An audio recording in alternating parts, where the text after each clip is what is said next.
Mahabharata stories available as MP3 audiobooks and comic books with audio narration in over 6 languages. Visit www.mahabharatastory.com. Chapter 37 The Game of Dice. Vidura advised Dhritarashtra against playing the game of dice. He said, "O king, gambling is an evil. It will only lead to fights and destruction." But Dhritarashtra did not want to upset his son. He brushed away Vidura's advice, saying that it is only a friendly game. Vidura was sent to Indraprastha to invite Yudhishtira for the game of dice. On account of Vyasa's prediction that he will be the reason for the destruction of the Kuru race, Yudhishtira took a solemn vow that he will never do anything to antagonize the Kauravas. When Vidura invited him, he thought to himself, "I know that it is wrong to gamble, but King Dhritarashtra himself has invited me. If I refuse, I may displease my cousins."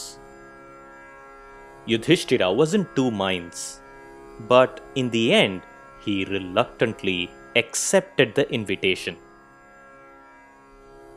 Let us pause to reflect. We can understand, if not condone, the nefarious intentions of Duryodhana and Shakuni. It is ironic, however, that two kings of incredible wisdom chose the evil path, although for their own justifiable reasons.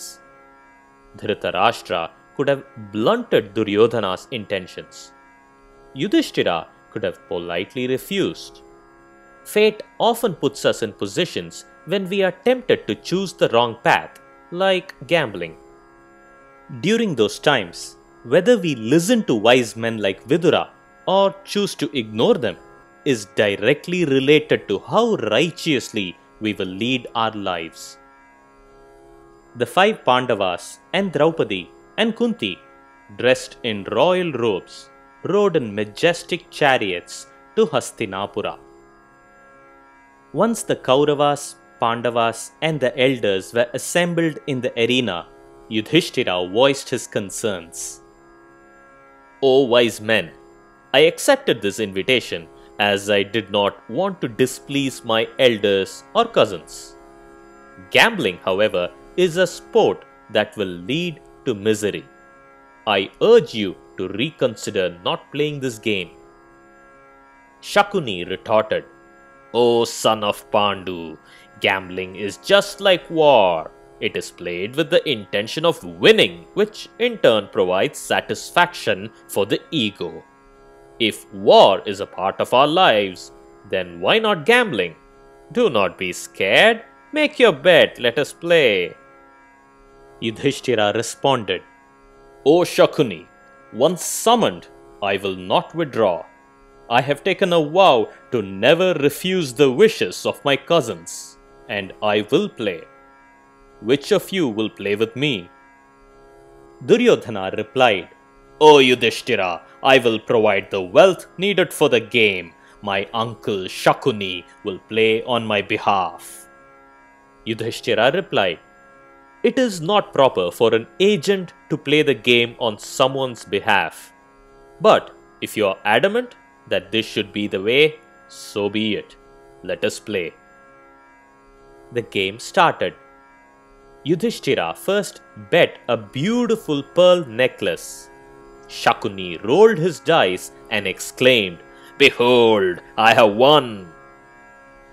After playing a few rounds, Yudhishtira staked his treasury filled with countless jars of gold and precious gems. Shakuni rolled the dice and won again. Yudhishtira staked his chariot. Shakuni won it. The beautiful women who served the palace of Indraprastha were the next wager. Shakuni won again. The stakes kept increasing in magnitude. Yudhishtira, weak and desperate for victory, kept playing. Shakuni rolled his dice with masterful precision. The dice made from his father's bones. The dice that obeyed his every command. Shakuni rolled each time, and it was evident to everyone that he was being unfair. But Yudhishtira kept playing, and he kept losing. 1,000 elephants lost. Horses and warriors lost. Ancestral property lost. Vast amounts of special gems called nidhis lost.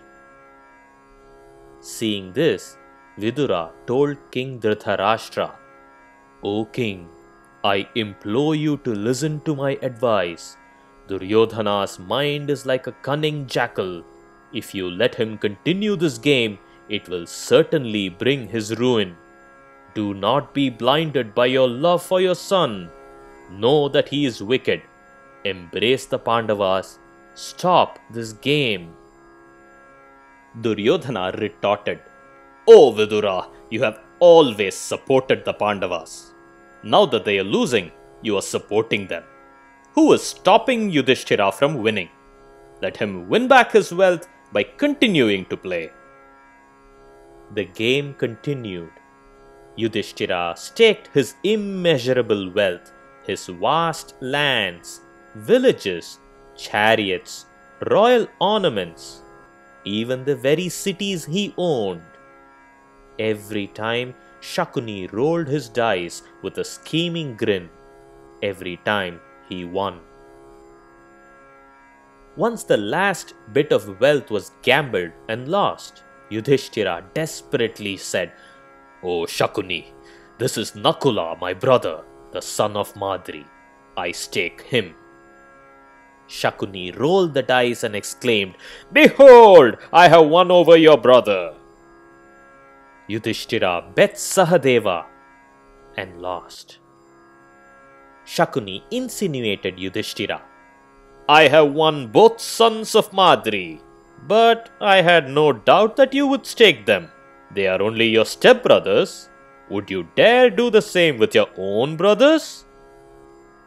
Yudhishthira was furious. "I will stake Arjuna, the most supreme archer in the whole world." Shakuni rolled the dice, and in a swift moment, Arjuna was lost. "I will stake my beloved Bhimasena, our protector and strength." Bhima too was lost. "I am the eldest of my brothers. I will stake myself." Everything was happening so fast. Shakuni rolled the dice, and Yudhishthira himself was lost. Duryodhana and his brother started dancing. Shakuni laughed and said, "O king, it is most painful that you have lost everything, including yourself. However, you do have your illustrious wife Draupadi. Bet her and win everything back in one shot." Yudhishthira responded, "O wicked son of Subala, I will stake Draupadi, our beloved wife." When these words were uttered by Yudhishthira, the elders in the kingdom were outraged. They cried out in disgust. Shakuni rolled the dice with deceit. Bhishma and Drona were horror-struck. Vidura buried his head in his palms. No one spoke. Dhritarashtra, the blind king, asked, "What happened? Has the stake been won?" Karna and Dushasana laughed. Tears began to flow from the eyes of all the elders. Shakuni beamed proudly and said, "Yes, O king, the stake has been won." Yudhishthira had lost everything: his kingdom, his palace, his wealth, his brothers, and even his wife. By sheer deceit, Shakuni and Duryodhana had defeated and enslaved the mighty Pandavas. And it happened just like Shakuni had promised, in one day, without shedding a single drop of blood. It was a sad day for the Kuru kingdom. evil had seemingly won. The situation was certainly disastrous. The genesis of all this was only a small seed, Duryodhana's jealousy. Such seeds are sown in our minds all the time. If we do not make a conscious effort to crush it in its infancy, it will grow into unmanageable proportions and misguide us into performing immoral actions. While Yudhishtira had every right to bet his possessions, and arguably his brothers, did he have any right to gamble Draupadi? We will see what is to follow in the next chapter. To listen to other chapters in the Mahabharata, visit www.mahabharatastory.com.